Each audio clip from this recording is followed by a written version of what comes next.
আসসালামু আলাইকুম, আমি পুষ্টিবিদ রেবেকা।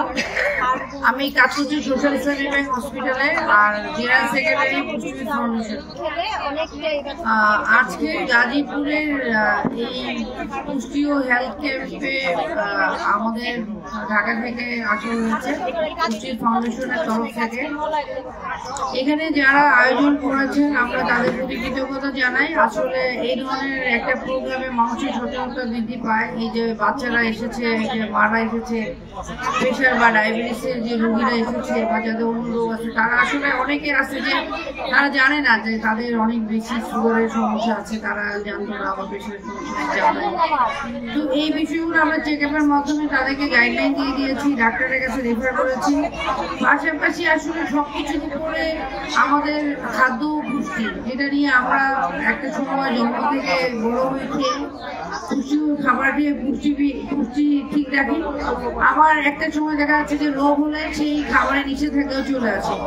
তো এই বিষয়টা আসলে একজন ডায়েটিশিয়ানই বলতে পারে যে কোন ধরনের খাবারগুলো কোন রোগের জন্য কতটুকু পরিমাণ দেওয়া দরকার বা দেওয়া দরকার নাই। এই জিনিসটা অনেকে না জানার কারণে দেখা যাচ্ছে একটা রোগ ওষুধ খাওয়ার পরও রোগটা জটিল হয়ে যাচ্ছে বা থাকছে। কারণ হচ্ছে যে আমাদের খাদ্য পথ্য এবং ওষুধ সাথে হচ্ছে এক্সারসাইজ সবকিছু হচ্ছে জানা দরকার। তো আমরা এই জায়গাতে অনেক ধরনের রুগী পেয়েছি, বাচ্চা থেকে শুরু করে বৃদ্ধ পর্যন্ত, যাদের এক একজনের এক এক সমস্যা আছে। বিশেষ করে দেখলাম যে অনেক বাচ্চারা আছে যারা সবজি একেবারেই খায় না, মারা সেটা খাওয়ার চেষ্টা করে না। কিন্তু বেসিক্যালি হচ্ছে যে আমাদের রঙিন শাকসবজিতে যত ভাইটামিন মিনারেলস আমরা পেয়ে থাকি। তো এই জিনিসটা আসলে আমরা বাচ্চাদেরকে খাওয়ানো ছোট থেকে যদি শিখাই তাহলে বড় হয়ে আর এই ঘাটতিটা থাকে না। এবং নর্মালি আমরা জানি যে গ্রামের মানুষের বা মেয়েদের বিয়ে হয় খুব কম বয়সে। তো সেটা একটা অসচেতনতা, যে তারা জানে না যে তাদের হাড় শক্ত হওয়ার আগে যে তারা বাচ্চা নিচ্ছে, এতে তাদের হাড়ের প্রবলেম হয়ে যাচ্ছে এবং যে ক্যালসিয়াম বা ভাইটামিনসের ঘাটতি হচ্ছে হাড়ের, সেটাতে হাড় ক্ষয় চলে আসতেছে। এবং এই প্রবলেমটা থাকার কারণে কিন্তু সবার একটা ব্যথা বলছে। সাথে সাথে এই জায়গাতে গাউট আর্থ্রাইটিসও অনেক বেশি, সেটারও একটা আসলে আমরা গাইডলাইন দিয়েছি। পাশাপাশি হচ্ছে যে আমরা যে কোনো একটা জিনিস সম্বন্ধে সচেতন হলে, সেটা স্বাস্থ্য হোক বা খাদ্য হোক বা রান্নার পদ্ধতি হোক, তাহলে সেই পরিবারের একটা মানুষ যদি সচেতন থাকে পুরো পরিবারটা সচেতনতা বৃদ্ধি পায়, তাই তো এভাবে থাকে। তো আমরা চেষ্টা করতেছি গোটা বাংলাদেশ ব্যাপী এভাবে ফ্রি ক্যাম্পিং এর মাধ্যমে মানুষকে জানানো, একদিন আমাদের কথার মাধ্যমে।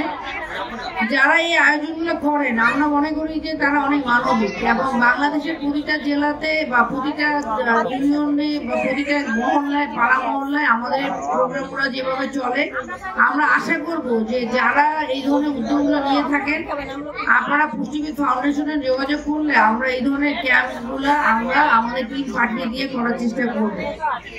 এবং আমাদের হাসপাতালগুলোতে ডায়েটিশিয়ানরা কাজ করেন, সেখানে যে পেশেন্টরা আসে কিন্তু গ্রামের বা এর বাইরে অনেক মানুষের সেই সেবাটা পায় না, কারণ তারা জানে না। তো এই সেবাগুলো কাজগুলোতেই আসলে এই মানুষরা জানতে পারে। তো আমি ওভারঅল ধন্যবাদ দিব এই জায়গাতে যারা কমিটিতে ছিলেন, এখানে যারা অ্যারেঞ্জ করেছেন। পাশাপাশি যেসব রোগীরা অংশগ্রহণ করেছে, কষ্ট করে সারাদিন ধৈর্য ধরে ছিল, তাদেরকে অনেক ধন্যবাদ যে তারা অ্যাটলিস্ট জানতে পেরেছে কিছুটা হলো আমাদের মাধ্যমে। এবং পুষ্টিবিদ ফাউন্ডেশনের তরফ থেকে ধন্যবাদ। এবং যে সমস্ত ডায়েটিশিয়ান আজকে উপস্থিত হয়েছেন আমাদের ঢাকা থেকে যারা এসেছে, তো এইখানে আমি সবাইকে ধন্যবাদ দিতে চাই। আমাদের এখানে আছে সিটি প্রেসিডেন্ট, আমাদের সাদিয়া মাহমুদ আছেন, শাহরাবাদ দৌড় আছে, আমাদের এখানে সাদিয়া আছে, আমাদের নাইমা রুবি আছে, আমিনা হাসমি আমাদের সিনিয়র আপা আছেন, সাথে হচ্ছে আমাদের মিঠু আছেন। তো সবাইকে আমি ধন্যবাদ দিতে চাই যে আসলে একটা ক্যাম্পিং ফলপ্রসূ করার জন্য সবার হচ্ছে যে যেমন আগ্রহ থাকা দরকার, সেরকম ভাবে সবার শ্রমও থাকে। তো আশা রাখি আমরা এভাবে কাঁধে কাঁধ মিলিয়ে কাজ করবো এবং মানুষের সেবায় সবার পাশে থাকবো। সবাইকে আবারও শুভেচ্ছা এবং ধন্যবাদ। আসসালামু আলাইকুম।